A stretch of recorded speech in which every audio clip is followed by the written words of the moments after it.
Good afternoon. I'd like to welcome everybody here and people online. We have a lot of activities here at the Crossing.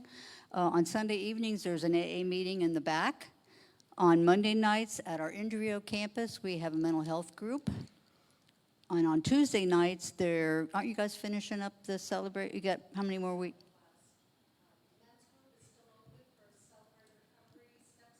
Okay, the men's group is still open for the step study, and that's Tuesday up front.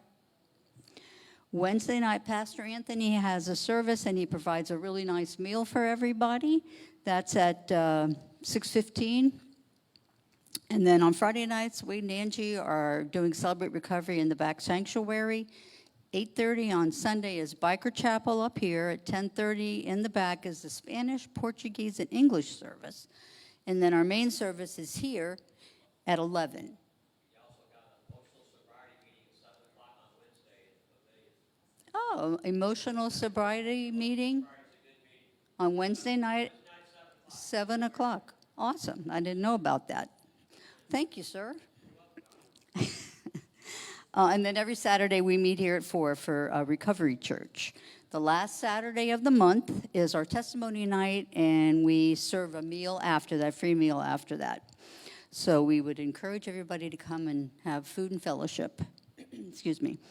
At this time, I'm going to ask Kim to take up the offering for us. We're all volunteers here, and all the money that we do get from the offering is to, with the help of Angie and Wade at Celebrate Recovery, we get recovery Bibles for the jail, and also to pay for the food and things like that. So we have a special guest speaker tonight. I'm going to ask Mark to come up and share with us.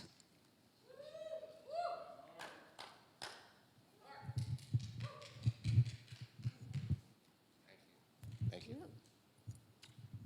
Hi, everybody. I'm Mark. I'm a recovered alcoholic and drug addict. How we doing? You know, I was thinking as we were singing, I sound a lot better in the shower. I just do. You know, the music just everything. I think it's the echo in the water. Is that what it is? It just sounds better. I was asked to come speak on the third step tonight, and so I was thinking about that today when I woke up. And first, let me get some particulars out of the way. My sobriety date is December 18th, 2018. It's not the first day or time that I had a sobriety date. The first time I came into the rooms was about July of 1996. So I have a jar full of white chips, right? And I'm here tonight to talk about the third step, turning my will and my life over the care of God as I understand Him. And boy, am I still learning to understand Him. You know, it's a process that is never ending, and I get to see it all the time. You know, all the time in my life. A little bit about me to qualify. I was adopted. I'm from New Jersey. Don't hold that against me, but I am. I was born and raised in New Jersey. I moved to Florida in 2013, and that would put me here, about 8 years, going on my 9th year. I moved up to Port St. Lucie 6 months ago, and it's been a journey. I'm a vet. I was in the military for 12 years in the Air Force. That career ended. Thank you. And I get to help people for a living. So it's funny how God kind of puts you in the right direction and kind of makes it, don't go that way. I won't go that way. But with that said, I was born in Long Branch, New Jersey. I was adopted. I was adopted at birth and through Catholic Charities. And so I lived with a bunch of nuns for 2 months. And that would probably explain why I wanted to be a priest when I was a kid. No, that's not a lie. I really did. I wanted to be a priest. I used to say Mass in my room, and then puberty hit. And you know what happened then, right? That went out the door. I was raised Catholic. And being raised Catholic, I the message, and I'm going to get into this a little more, being raised Catholic, the way God was presented to me started when my mother that adopted me died when I was 5 years old. And so here in the third step, we're turning our will and our life over the care of God as we understand him. And all I understood was you took my mommy from me. And then my dad, had some abuse issues going on with me. So like the people who were supposed to protect me the most, and I used that for a long time to use and destroy my life because I didn't think I was worthy. I didn't think I had a purpose. I didn't think I was supposed to be here. And I used that self-pity that it talks about on Awakening on page 86 in the big book. Divorce me from self-pity, dishonest, and right? Well, that self-pity, I took that and I just rode the wave there. But, my father, it's amazing because your parents conceive that I was adopted. They conceived a child right after that. And then it was just, I didn't know where I belonged. I used to, and some of you in this room will know this. I used to watch Donnie and Marie, and I thought my parents were like the Osmonds and or Elvis or I always thought that I had some kind of I had these dreams, that I was somehow I got mixed up in the mail, and I got sent to this house and I wasn't supposed to be in this house, Today, because of the step experience and a spiritual awakening, I realize, and I have a relationship with my dad today, and, it's not contingent on what he does. And I've learned to forgive him and that he did the best he could because what I've learned is I trace that back to what they had before me. And that helped me big time in the forgiveness piece, But I want to read something about the third step and about some scripture here. So, and I want to read a definition because blessed are the meek, in Matthew 5:5. So, I didn't know this for a very long time. I want to be clear about that. But when it talks about meekness, let me just find it real quick here. Because, of course, now here we go. Meekness is essentially an attitude or quality of heart whereby a person is willing to accept and submit without resistance to the will and desire of God. And I resisted everything because of those messages that I got from a very early age. The way my filter, the way I heard them. So I had a really hard time submitting. In the first step, we talk about surrender. And the military taught me to surrender from nothing. You don't surrender, you fight. And it's funny because my defense mechanisms have served me in my life till they didn't. Kind of like my drug and alcohol use. It served me until it didn't. And when it stopped serving me, it was too late. And I didn't know another way. And I didn't want to change that. The second part of that scripture that is important is Romans 12:1, which is offering my body as a living sacrifice. I didn't know what that meant either. It's so hard to surrender and turning my will and my life over to the care of God as I understand him. It's not an easy thing to do. So I'm going to ask you guys a question that I'm asking myself. What is it about my understanding of God that blocks me from doing that? And I'm kind of talking about that a little bit because my understanding of God was I'm punished. I was eating communion and drinking the wine in the back in the sacristy, when I was an altar boy when I was 8 or 9. And so, my understanding of God was I was going to hell, and that I was done. And again, I had a very good experience in the Catholic Church. They were my sanctuary. I worked there. It was my first job. I worked in the church. I ate dinner with the priests every weekend. I had a great experience with all of that. So I definitely applaud that part of my childhood. But it's just the way I heard it. It was my filter was broken from a very early age, and that's what I'm trying to demonstrate here. So what it is that blocks my understanding of God is that what does God have to do with me? What is it about me? Does he love me? Do I believe that? Because I've been to prison. I've been homeless. I've been married. I have relationships with family members that I don't have today because of my alcohol and drug use. I blamed God for a very long time on the reasons why that happened. And then one day I woke up. I want to say, my recovery took 3 stages. So the first stage, I didn't know what I suffered from, and I didn't want to stop. I didn't understand what alcoholism and drug addiction was, and I had no desire to stop because it still served me to some degree. The second stage, I wanted to stop, but on my terms. I wanted to stop, but on my terms. I wanted to be able to turn it on and turn it off. And that worked for a little while, right? But we have this thing called progression where all of a sudden it stops working. And in the big book of Alcoholics Anonymous, it says very clearly, and I have this piece, it says, if we knew, and I'm paraphrasing here, if we knew that we were going to, if we had one more hit, one more drink, whatever it was, right? And that was going to put us over the edge, would we still do it? And if you read further in the big book, it says the disease centers in the mind, not the body. And it says, we would do it anyway, right? So it's like I was screwed from a very early age, and that's the essence of step one. It's step one says I cannot not get high and drunk. I cannot not. It's a double negative. It's kind of cool, but it's the truth. And so finding a power greater than myself, and this was really instrumental for me.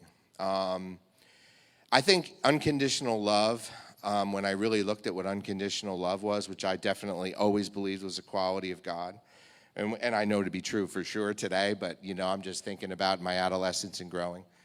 One of the things about God was I knew God was love, and I said, unconditional love. Well, my grandmother and I was adopted, and she treated me better than anyone ever has that's older than me. We'll leave it at that. The second part of that is my children. I have two girls. And when I saw them, I knew what unconditional love was. And I realized that everybody else in my life, there was conditional love. And that was my truth, and that was my truth. But when I looked at my kids, I knew it didn't matter what they did, that I'd always love them. I knew that, So when I was looking at step two, I asked myself the question, and I said, is it possible that God loves me like I love my kids? And I said, yeah, that's possible. And when I realized that, a huge weight was lifted from me. Like I'm getting, look, if you could see this, the hairs on my arm, because I knew. I was like, didn't matter. All of a sudden, I had this feeling. I was like, no matter what I do, God will always love me. But there's this thing, so that was the most basic essence of my relationship of how I developed a new one with God. You know what I mean? It was just how it went. But the third step, turning my will and my life over to the care of God as I understand him. I'm a human being, and I have these things that were presented to me called character defects. And I thought that alcohol and drugs were my problem, and I learned that they weren't my problem. They were my solution. It stopped working. And when that was another big bang, boom type of thing, that occurred for me. I was like, my problem is Mark. And again, back to the filter thing. My filter was broken from a very early age. And I don't blame anybody for that today. I just don't. I mean, it just, because you know what? I get to go to rooms and churches that people have broken filters too. And then I realized that it's not just people with alcohol and drug issues. And I always say that everybody is in recovery from something. Everybody is. I mean, if I talk to you long enough, I could probably, have an idea of what that is, but I know that everybody's in recovery from something. And I'm also think that if the world practiced a 12-step program, that the world would be a better place. But you see, that's the gift of desperation that the first step talks about. You have to be desperate to do it. You have to be desperate. It says in the book, right? Who wants to do, on page 25, who wants the self-searching, the leveling of our pride that the process takes to consummate, right? Who wants to do that stuff, The second question, that I was thinking about and that I was researching, how does fear affect my choices? So when it comes to the third step, how does fear impact, what happens if I turn my will and my life over to the care of God as I understand him? Recently I've had some decisions to make. Sell my house, sell my car, move into a smaller space, have a chunk of money and do the right thing with it that doesn't necessarily have something to do with me directly. That was scary. That's scary stuff. Every day when I get up, when I get in the car and I turn the key, I don't question if the car's going to start. You ever notice that? Or you walk in a room, it's dark, you turn the light on. Do I question if the light's going to go? I never do. But yet, when I do things in my life, be it whatever, like some decision, like do I sell my house? Do I not? What do I do with I can just mess that up all day. But I don't question simple things. And when I think about it, and I take that leap of faith, you see faith is built on trust, and trust is built on experience. And my experience is like, what's the worst that can happen? Like, do I believe? I remember my cousin telling me when, coming back one time, she said to me, what's the worst thing that can happen? And hasn't God always taken care of you? And when I look at my life, when I honestly look at my life, God always has taken care of me. Now, that doesn't mean, Scripture talks about trials and tribulations. It doesn't mean that I haven't been in uncomfortable situations. It doesn't mean that jails and institutions I will avoid them. It doesn't mean that people won't like me. It doesn't mean none of those things. It just kind of says that I'll learn how to contend with them. And the promises in the big book, especially I love the chapter of Vision for You, it really gets into where this goes, and it's pretty impactful. So where did I get the illusion that I can control other people or my circumstances of my life? Where did I get that from? I got that from as a man, what I'm supposed to be as a man, society. I got it from my ethnicity, I got it from the military. I got it from dysfunctional relationships. I'm supposed to pull up my bootstraps.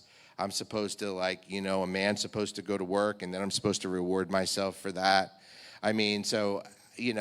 Controlling other people, I can see it so clearly now because the gift of recovery when I'm trying to control situations. Now, controlling, it's kind of like ambition, right? So God helps those who help themselves, right? It's kind of like I always believed in God. I think I said that from the moment I got on this stage here and before, right? But it meant I had to do some work, and I don't, you know what I mean? Otherwise I would just go to church and I would be able to put the crack pipe down, right? And I'd be good. I was talking about this the other day with some guys, and I was like, there'd be detoxes and there would be churches, and that's it. But there's a lot more than detoxes in churches because the disease centers in the mind. It's the only disease that tells you that you're okay coming out of prison and you can go and you only change the time of day you drink or you do drugs. Normal people do not put needles in their arm. Normal people don't drink gallons of vodka. That's not what normal people. I don't even know if there's such thing as normal, but I mean, that's another talk. But I will say that that physical allergy piece. I've put 7 years together twice and went back out, and I didn't wake up because my body. I already had the physical allergy piece, the obsession of the mind. You know what I mean? I went out on character defects. Relapse goes backwards for me. So relapse starts with the defects acting out, and then the shame, the guilt, and then the old idea that this is going to give me a sense of ease and comfort, which we see others take with impunity. Although I don't know anybody who smokes crack with impunity. I don't know one person who does that. Or drinks with impunity, for that matter. That's a real alcoholic, right? But we'll believe that, or I'll believe that for sure. What stops me from giving up my life so I can find the life that God intends for me? Reestablishing that relationship with God. I believe what do I want for my kids? I want my kids to be healthy. I want my kids to be in healthy relationships. I want them to have their dreams and job, right? I believe that God wants that for me today. In the third step in the big book of Alcoholics Anonymous, I was taught there's 3 requirements. And it says the first requirement that any life run on self-will could hardly be a success. And what I found was, when I looked at my life, that I didn't have success without God, but when I had God, I had success. and I had peace. It's kind of like as you get older, I'm 53 now, and I'm living a lot differently than I did last year. And I'm realizing there's a sense of peace in that, if that makes sense. I am realizing that sitting alone and hearing the birds chirp have new meaning for me. I have to, when I go to the bathroom, I have to leave. I don't have a bathroom where I'm sleeping, so I have to walk outside. And so sometimes I don't want to walk outside because it's raining, but a lot of times when I walk outside, the moon is so bright, and I never noticed it before the way I notice it now. And I'm not saying I've arrived. I'm not saying that I'm impenetrable and I won't I'm not saying none of those things, because my experience has shown that I'm not. And maybe my experience is my experience, but what I will say is that any life run on self-will could hardly be a success, and that's true. The second requirement and the third step is next, in the hereafter, in this drama of life, we're going to have a new director. And that director is God. And it's, you know what, sometimes I take it back. So I'll invite it into my recovery, but I won't invite it into my career.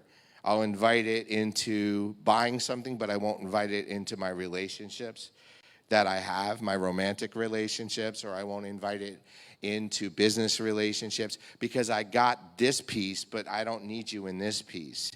And the older I get, the more I realize that God wants all of it, all of it, all of it.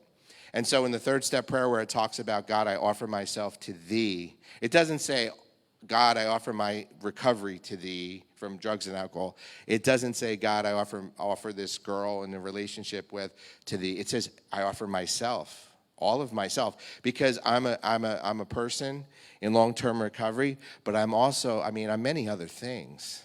I love baseball. I'm going to the Mets game tomorrow. Pretty excited about that. Love baseball. I love reading. I love soccer. I love nature. I'm not just a drug addict. That's not all of who I am. It's just like somebody with cancer saying you're cancer. But we look at cancer a little differently, don't we? The third requirement in the third step is next. Next, does next mean next 5 minutes? Next we launched, right? In the third step, next we launched on a vigorous course of action, which talks about the fourth step, which is that personal house cleaning, the piece that kind of removes the garbage that's inside of us in a healthy way. And you know what the beautiful thing about all of it is? If God puts the right person in your life, the beautiful thing, it doesn't cost a dime. Doesn't cost anything to do it. It takes in the appendix 2 in the back of the big book, it says that there's 3 keys that are indispensable in the spiritual experiences, right? Honesty, open-mindedness, and willingness. That's what it costs you. It costs you honesty, open-mindedness, and willingness. And the thing about being a human being, a spiritual being having a human experience, is that I take that back all the time. And that's how important the third step is. And I can't see it, so I need other men and certain women, not all women, but certain ones, to kind of tell me the truth about myself. And so that's one of the first things I did in recovery, was learn how to trust another man. There was God there. I was like, God, please put, one of my most basic prayers is, God, use me as a vessel through which your grace and mercy flow, and put the right men in my life who are willing to work with me and who I can trust. Because I have trust issues. I don't think that's a surprise to some of you. As far as being able to identify with that, right? And that's a process, because I've been hurt, but my life depends on it. And I'd rather be hurt again than not do it, because I believe that God speaks through people.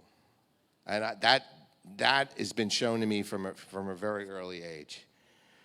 Why do I think I'm able to handle my addictions and chemical dependencies on my own? Because those old thoughts come back. Those old, I got this. I'm so glad that it's been, the days, that I relapsed, my last relapse. And I talk about this very openly, I cheated on my wife for 6 months. And I knew that one of two things was going to happen. I was either going to get divorced, or get high, or both. And both happened because I couldn't live like that. Because, see, after a while, recovery comes in and it permeates your soul and it changes you. And it kind of changes you back to that Romans 12:1, where offering your body as a living sacrifice. And it kind of like, you begin to, like, you know you're doing wrong. You become, I think the word that I've learned is convicted. My spirit becomes convicted. Like, and I can't go back. And it's kind of like going over on the other end to becoming an alcoholic and an addict, like once you cross that line. Well, once you become convicted, my experience has been, I can't go do my old behaviors and feel okay about them. I didn't say I can't do them. I'm just saying I can't do them and feel okay about it. And that's what the rest of the step, that's what that fourth step is about. That's what that fifth step's about. That's what that 10th step is about. That's what 11, going to God in prayer and meditation, right? That's what that's all about. And I'm so glad that I have an avenue to do that through the third step. That really sets that in motion for me, you know? You know, I want to, you know, when you look at the third step prayer, God, I offer myself to thee to build with me and do with me as thou wilt. Maybe I'm supposed to be a sanitation worker. Maybe I'm supposed to be in a mission somewhere. Sometimes I don't. If you asked me a year before I came to Port St. Lucie that I would be in Port St. Lucie, I would have told you you're nuts. If you told me in 2012 that I would move to Florida in 2013, I would have told you you were nuts. Like, when you think about that, when we're out there and we're in active addiction, and we know that we don't know what's going to happen next, there's so much fear. But when you're in recovery and you think about it, doesn't it get a little exciting? Just a little? Like, you're like, wow, next year I might be on a mission trip. Next year I may be starting a church. Next year I may be, like, there's people I haven't, and that's what I talk to, the men that I get to work with, and I say get to, because that's a privilege. It's kind of like a driver's license. But we just think we were entitled to it, right? But there's men that have been put in my life. And I always say, I'm like, you know, there's somebody that you can help that I can't. There's somebody special for you, like a lock, that they're only going to listen to you for whatever reason, how you dress, what your nose looks like, what your hair, how you keep your hair, what your age is, what you do for a living. There's people that only you can reach. And when you really believe that, I remember, because you know what? Somebody told me that years ago, and I just said, me? And I've seen it. Like, God has restored me, like, more than once. You know, grace is very simple. Grace just means, so I love using this, like, how many times have I driven drunk? Well, at least 10, 15, 20 times, right? How many DUIs did I get? One, which I got, I don't want to say I got out of that. God restored. So that's, grace is receiving something that you don't deserve, not because of who you are, but by your act, by the behavior itself. And I've been restored by grace so many times, and it's like, and I know it's only God. I know that my actions deserve so much worse.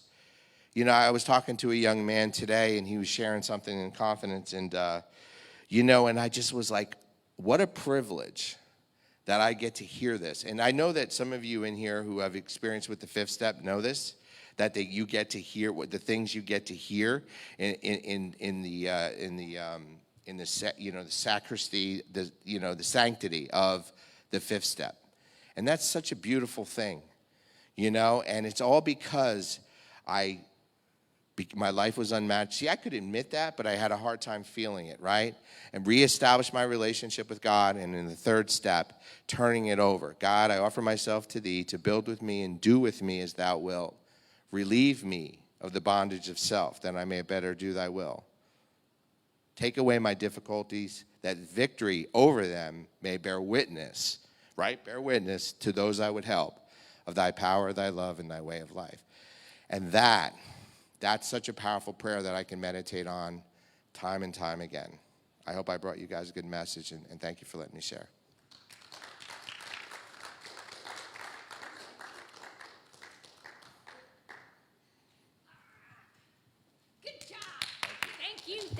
Thank you. Woo. All right. My cheat sheet? Okay. Well, we'll see if it doesn't have it. This is the first time I've ever done this, and I wanted a cheat sheet. So the first thing I was supposed to do is thank Mark. Thank you, Mark. And the next thing we're going to do is crosses. Yep. Thank you. All right. So here we have a cross system. And this cross is, when we pick it up, is to recognize something that we are laying down. We're putting it at the foot of the cross. I have mine on my rear view mirror in my car. I need to see it regularly because I remember what I laid down was my need to be perfect. You talk about something that's a lack of faith. Ooh. So this is up to you. But if you have something that you would like to make a commitment by picking up a cross and laying it at the foot of Jesus, please come get a cross. Anyone for a cross tonight? Yes, sir. Thank you. Thank you. I can't do the microphone. All right. And let's see. Darlene mentioned when we took up the offering. Yes, ma'am. Ooh, ooh, ooh. Sorry. Absolutely. Anybody else? All right, come on. Procrastination will get you nowhere, but Thank you, kind lady. better than nothing. Yes, ma'am. Thank you. Anybody else? Last call. Hey. Okay. And so Darlene mentioned when we took the offering that those offerings go to buy books. If you do not have a Life Recovery Bible, I recommend you get one. Gentle and lowly, Heart of Christ for sinners and sufferers, and Rediscover Church. Okay? Anything else? What am I forgetting? Thank you for coming tonight. And we have small group, if you want to take about a 10-minute break, and the women are over there and the men are in here, right? Yes? All right. We're done. Thanks. Good night.